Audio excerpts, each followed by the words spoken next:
সেদিন এত সুন্দর আবহাওয়া ছিল, দেখতেই পাচ্ছেন। আমি গোসল করে কাপড় নাড়তে এসে দেখি যে আকাশটা এত সুন্দর, মানে কি বলবো, ভাষায় প্রকাশ করার মতো না।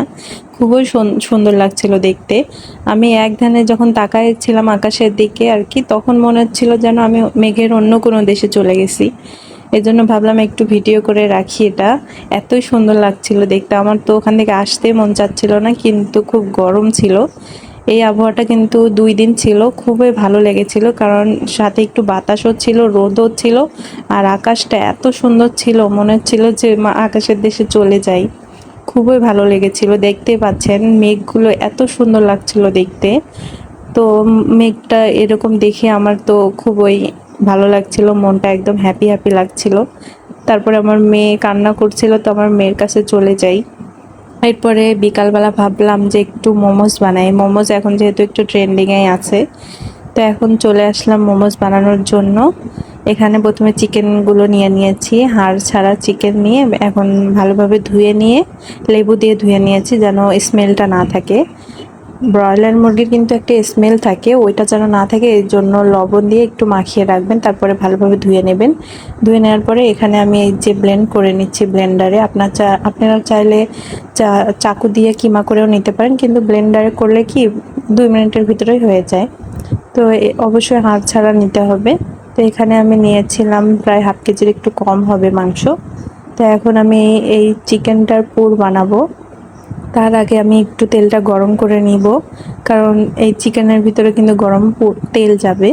তো এখন আমি দিয়ে দিচ্ছি আদা কুচি। অবশ্যই আদা কুচিটা বেশি করে দেবেন, আমি কিন্তু কম করেই দিয়েছি, এখানে একটু বেশি করেই দিতে হবে। তারপরে পেঁয়াজ কুচি, তারপরে কাঁচামরিচ কুচি, আপনারা আপনাদের যেরকম ঝাল খান সেই অনুযায়ী দিয়ে দেবেন। আমার যেহেতু বাচ্চা আছে সেই অনুযায়ী আমি একটু কম দিয়েছি। তো এখানে কিন্তু আমি ভুল করে চিলি ফ্লেক্স দিতে লাগছিলাম, পরে আমি রেখে দিলাম, মনে পড়লো যে এখানে চিলি ফ্লেক্স দেওয়ার কথা না।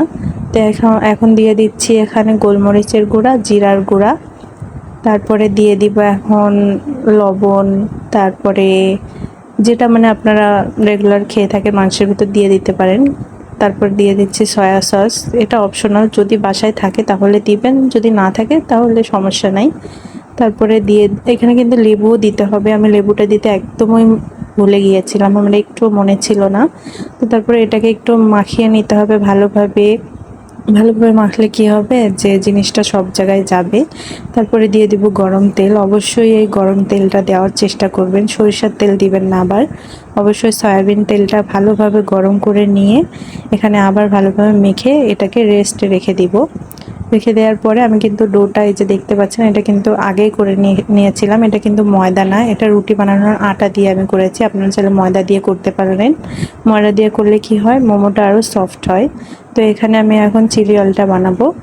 তো ওপাশে কিন্তু আমি রসুনটা কিন্তু ভাজতে দিয়ে দিয়েছি, আর এখানে আমি চিলি ফ্লেক্স নিলাম, তারপরে তিল নিলাম, এখন মরিচের গুঁড়া দিয়ে দিলাম, এখন এই যে ভেজে রাখা রসুনগুলো দিয়ে দিব।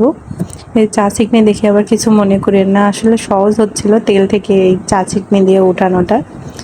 তারপরে আমি এখন এখানে দিয়ে দিব লবণ দিয়েছিলাম সামান্য একটু। ভিডিওতে আসছে কিনা বলতে পারছি না, আসলে আমার গলায় অনেক ঠান্ডা লাগছে, তো এর জন্য ভিডিওতে ভয়েস দিতে আমার খুবই কষ্ট হচ্ছে। ভিজতে ভিজতে একটু কাজ করেছিলাম, তো ওইটারই ঠান্ডা আমার লেগে গিয়েছে। তো এখন আমি লবণ দিয়ে দিচ্ছি, এখানে লবণ অবশ্য অল্প পরিমাণে দিবেন। এখন সেই গরম তেলটা দিয়ে দিতে হবে। গরম তেলটা দেওয়ার পরে একদম দেখবেন সাথে সাথে একটা ঘ্রাণ আসবে, খুবই সুন্দর, পুরো বাসায় ঘ্রাণটা ছড়িয়ে পড়ে। আমার তো খুবই ভালো লেগেছিল, এই চিলি অয়েল ছাড়া কিন্তু মোমোজ জমে না। তারপরে রসুন কুচি, আবারও একটু আদা কুচি সামান্য একটু দিয়ে দিলাম, কেন যেন আমার রসুন কুচি আদা কুচি মানে মোমোর সাথে খেতে ভালো লাগে। তারপরে তো আমার রেডি হয়ে গেল চিলি অয়েল। চিলি অয়েলটা আপনারা যে যেরকম ঝাল পছন্দ করেন সেই অনুযায়ী দিয়ে দিতে পারেন। এটা চাইলে আপনারা এয়ারটাইট বক্সেও রেখে দিতে পারেন, পরে আবার যখন মোমোজ বানাবেন তখন এটা বের করে খেয়ে নিতে পারেন।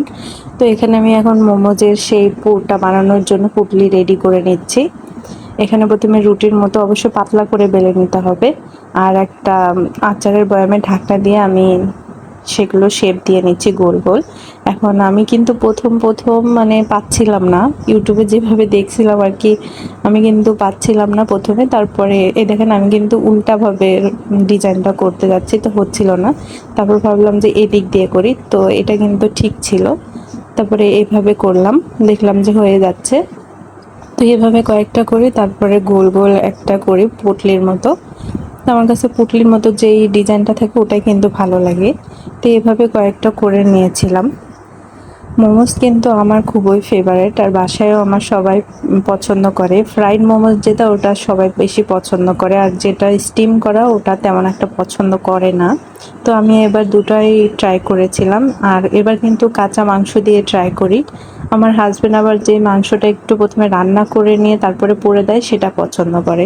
তো আমি ভাবলাম যে এবার এটাও একটু ট্রাই করে দেখি কেমন লাগবে। তার কাছে ভালোই লেগেছে, কিন্তু যেটা আমরা প্রথমে রান্না করে নিই, মানে একটু ভেজে নেই মাংসটা, ওইটা সে বেশি পছন্দ করে। তো এখন এটাকে এভাবে ডিজাইন করে নিচ্ছে, আপনারা চাইলে আপনাদের মন মতো ডিজাইন করে নিতে পারেন। এখন আমি একটা প্যানে অয়েল দিয়ে দিলাম, দেওয়ার পরে এখন দিয়ে দিব সেই রেডি করে রাখা মোমোসগুলো। আপনারা দেখতে পাচ্ছেন আমি কিন্তু দুইটা ডিজাইন করেছিলাম, একটা ওই যে দেখতে পাচ্ছেন শামুকের মতো, আর একটা হচ্ছে পুটলির মতো। তারপরে পানি দিয়ে দিলাম, পানি দেওয়ার পরে এটাকে ঢেকে দিতে হবে মিডিয়াম ফ্লেমে। রেখে দেওয়ার পর যখন দেখবেন পানিগুলো শুকিয়ে আসছে তখন একটু নেড়ে চেড়ে নেবেন। যদি আপনারা এরকম স্টিম পছন্দ করেন তাহলে এইভাবে নামিয়ে নিতে পারেন, আর যদি এরকম আমার মতো ফ্রাইড মোমোস খেতে চান তাহলে একটু লাল লাল করে নেবেন। আমার কাছে না এরকমই লাল লাল করে খাওয়াটাই বেশি ভালো লাগে, আর আমার বাসায়ও এরকমই পছন্দ করে সবাই। তারপরে চিলি অয়েলটা দিয়ে দিলাম। যদি ছোট বাচ্চা থাকে তাহলে অবশ্যই চিলি অয়েলটা উপরে দিবেন না, কারণ এটা কিন্তু ঝাল থাকে অনেক। আমরা বড়রা খেতে পারবো, কিন্তু ছোট বাচ্চাদের প্রবলেম হবে যদি আগেই দিয়ে দেন উপরে চিলি অয়েলটা। তো এখানে আমার হাজব্যান্ডকে সসটা দিয়ে দিলাম, কারণ সস ছাড়া আমার মনে হয় মোমোস জমে না। এখানে হাজব্যান্ড কিন্তু অনেক তাড়াহুড়ো ছিল, শপে অনেক কাস্টমার আসছিল, ফোন করছিল, তো আমি জোর করে বললাম যে একটু খেয়ে যাও গরম গরম, কারণ ঠান্ডা হলে তো মোমোস আর ভালো লাগবে না। তো এখানে দেখেন চিকেনটা কিন্তু ভিতরে ভালোই সিদ্ধ হয়েছে। আমি ভাবছিলাম ফার্স্ট টাইম বানাচ্ছি, এরকম কাঁচা মাংস দিয়ে সিদ্ধ হবে কি না, মানে মনের ভিতরে একটা ভয় ছিল। তো আলহামদুলিল্লাহ ভালোই হয়েছে, আমার কাছে তো খুবই ভালো লেগেছে। এই যে প্লেটে দেখতে পাচ্ছেন এগুলো কিন্তু আমি শেষ করেছিলাম। আমার হাজব্যান্ড তো কয়েকটা খেয়ে চলে গিয়েছে, কারণ দোকানে অনেক চাপ ছিল আমাদের। এখানে আমার মেয়েও তো খাওয়ার জন্য পাগল হয়ে গিয়েছে, কিন্তু ওকে তো আর সেটা ঝাল সহকারে যেটা চিলি অয়েল দিয়েছে ওটা তো দেওয়া যাবে না। এই জন্য আমি এখানে আবার একটা ব্যাচের মোমোস দিয়ে দিই। তো এসে দেখি এটাও প্রায় হয়ে গিয়েছে। তারপর দেখেন মোমো বানাতে গিয়ে আমার রান্নাঘরের কি অবস্থা হয়েছে, এগুলো কিন্তু সব এখন গুছিয়ে ফেলতে হবে। একটা জিনিস রান্না করতে গেলে রান্নাঘরের অবস্থাটা কি হয়। বাইরে যখন আমরা মোমোস খেতে যাই তখন কিন্তু দেখবেন মোমোজের ভিতরে যে পুরটা থাকে চিকেনের, সেটা কিন্তু খুবই সামান্য পরিমাণে দিয়ে থাকে। এই জন্য আমি বলবো যে বাসায় মোমোস ট্রাই করার, বাইরের থেকে বাসার মোমোস বেশি সুন্দর হয়, আর মন ভরে আপনারা ভিতরে পুর দিয়েও খেতে পারবেন।